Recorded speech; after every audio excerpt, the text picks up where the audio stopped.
But Savitri की अमावस्या के दिन ब्रह्मा जी के मुख से प्रकट हुआ है।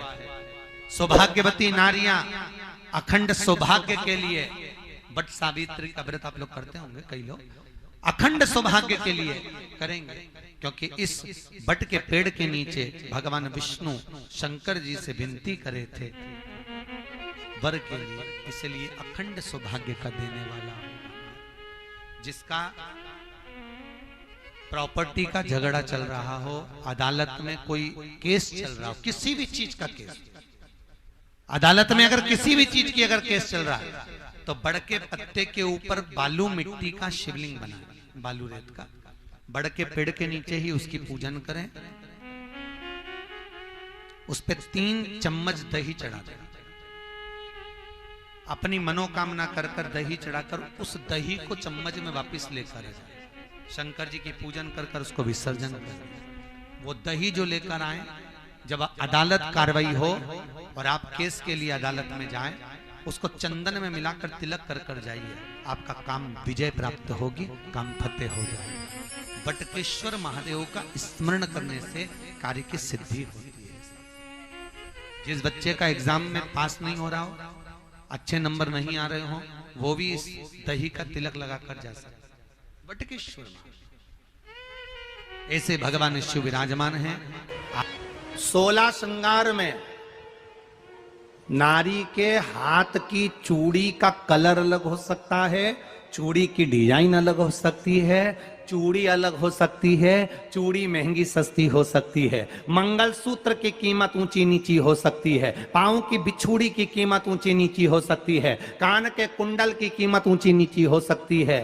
तुम्हारे शरीर पर जितने जितने 16 श्रृंगार हैं उसकी कीमत ऊंची नीची हो सकती है। केवल मंगलसूत्र की डिजाइन बदल सकती है, नाक की लौंग की डिजाइन बदल सकती है, कान के बुंदे की डिजाइन बदल सकती है, हाथ की चूड़ी की डिजाइन बदल सकती है, पांव की पायल की डिजाइन बदल सकती है।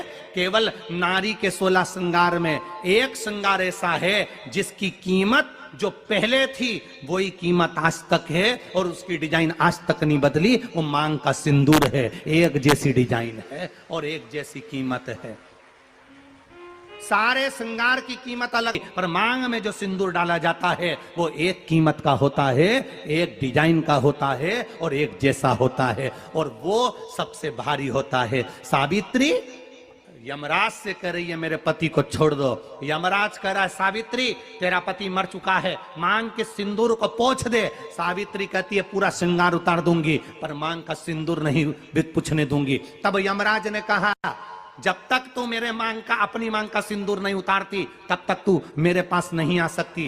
भगवान यमराज से सावित्री ने कह दिया मैं भी तुझे वचन देती हूं यमराज, मेरी मांग में जब तक सिंदूर है, जैसे सीता ने लाइन, लक्ष्मण जी ने लाइन खींच दी थी और सीता पार नहीं जा सकती थी, मैं भी तुझे वचन देती हूं जब तक नारी की मांग में सिंदूर है तब तक तू उसके पति को उसके सामने लेकर नहीं जा सकता, यह भी मैं तुझे कह देती हूं। यमराज भैंसे पर सवार होकर सत्यवान को लेकर जा रहा था, सावित्री से वचन पर वचन चल रहे थे, बड़ के पेड़ के नीचे छोड़कर आए। क्या चाहिए तुझको, क्या चाहिए तुझको, क्या दूं मैं तुझको, कुछ मांग ले मुझसे। सावित्री कहती है क्या दोगे आप, मेरे पति के प्राण दे दो बस वापिस, और कुछ नहीं चाहिए। जब यमराज यमलोक में प्रवेश करने लगा, मांग के सिंदूर में से थोड़ा सा सिंदूर सावित्री ने केवल हाथ में लेकर अपनी बिंदी पर जो लगाया, सत्यवान को लेकर यमराज अंदर नहीं जा पाया। बाहर खड़े होकर कहता है मांग ले, मैं तुझे एक वचन नहीं, तू बोले तो मैं 2 वचन दे देता हूं, तू बोले तो मैं 3 वचन दे देता हूं, तू मांग क्या चाहिए। तब सावित्री ने कहा देना चाहते हो, हाँ। अब यमराज को लगा कि लालच में पड़ गई सावित्री, तब कहा पहला वचन दीजिए, मेरे अंधे सास ससुर के नेत्र वापिस आ जाएं। यमराज ने कहा तथास्तु। दूसरा वचन दीजिए, मेरे सास ससुर अपने पोता पोती का मुख देखें। यमराज ने कह दिया तथास्तु।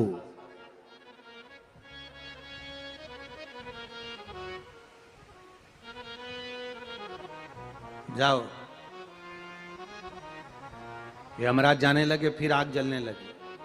कहने लगे अब मैं अंदर क्यों नहीं जा पा रहा हूं। सावित्री कहती है तुमने वर दिया है, मेरे सास ससुर पोता पोती का मुख देखें, उनके बेटे को तुम ले जाओगे तो पोता पोती कहां से होगा, छोड़कर जाओ। सावित्री है, पति को वापिस लेकर आ गए। कर्जा मुक्ति के लिए सारे वृक्षों में अगर कोई श्रेष्ठ वृक्ष माना गया है तो वो बट का वृक्ष माना गया महाराज। इसलिए प्रशासनिक कार्य के लिए, मानसिक टेंशन में, परेशानियों में बटकेश्वर महादेव का स्मरण किया जाता है। और यदि निवेदन करूंगा बहुत ज़्यादा, यदि आपको कर्जा हो गया है, बहुत ज़्यादा कर्जा हो गया और वो कर्जा चूक ही नहीं रहा, तो थोड़े दिन बड़ के पेड़ के नीचे आप बटकेश्वर महादेव के लिए 1 लोटा पानी, उसमें थोड़ा सा पिसा हुआ चावल पीस के गला लेना चावल को और पीस लेना, पीस के उस पानी में मिला लेना और मिलाकर उसमें थोड़ी सी हल्दी पिसी हुई डालकर बटकेश्वर महादेव के नाम से बड़ के पेड़ के नीचे अपनी कामना कर कर जो कर्जा हुआ है उस कर्जे का भान देते हुए, स्मरण देते हुए छोड़ दीजिए। महाराज 2 या 3 सोमवार एक ही जगह पर करना, 3 सोमवार बाद वहीं से बड़ के पेड़ की थोड़ी सी जड़ उठा लाना और उस जड़ को एक कोई धागे में बांधकर या तो अपनी गले में डाल लो या अपनी जेब में पटक लो, उसको थोड़े दिन पटक कर रखना, लगभग 2 से 3 महीना पटक कर रखो। वो जड़ जैसे बढ़ता पेड़ विस्तार होता है, पानी गिरे ना गिरे, जल वृष्टि हो ना हो, गर्मी पड़े ना पड़े, उसको कोई फर्क नहीं पड़ता। बड़का वृक्ष आप रूप फैलता जाता, उसकी जड़ें अपने आप प्रबल होती है। उसी तरह ये बटकेश्वर महादेव कहीं से भी अगर जड़ आपके पास में रखी है 1 महीना, 2 महीना, 3 महीना तक, तो ये जड़ अपने आप लक्ष्मी को पकड़कर खींच कर लाती है और कर्जे से मुक्त कर देती है। बटकेश्वर महादेव। पत्नी को कभी हल्का मत समझना। सावित्री का पति शांत हो गया था, मर गया था। बड़ के पेड़ के नीचे यमराज उसको लेने के लिए आ गए और सावित्री को छोड़कर यम उसके पति के प्राण लेकर जाने लगा। सावित्री मैया अपने सात्वित्व के बल से, सावित्री अपने सात्वित्व पतिव्रता परमेश्वर के बल से यमराज के पीछे पीछे जाने लगी। यमराज आगे, सावित्री पीछे, यमराज आगे, सावित्री पीछे। यमराज ने पलट कर देखा तो पीछे सावित्री आ रही थी। सावित्री से पूछा तू मेरे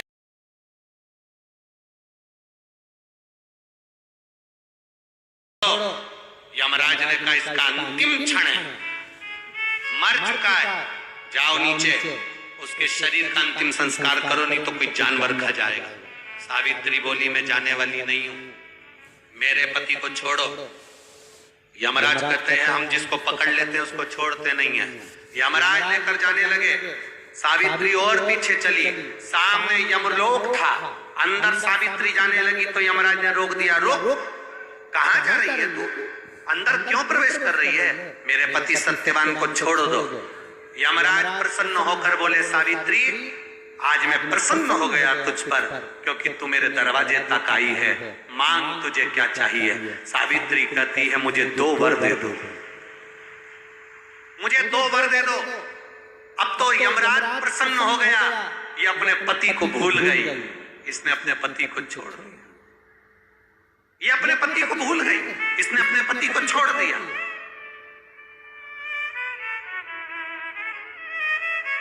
और इसने अपने पति को छोड़ दिया।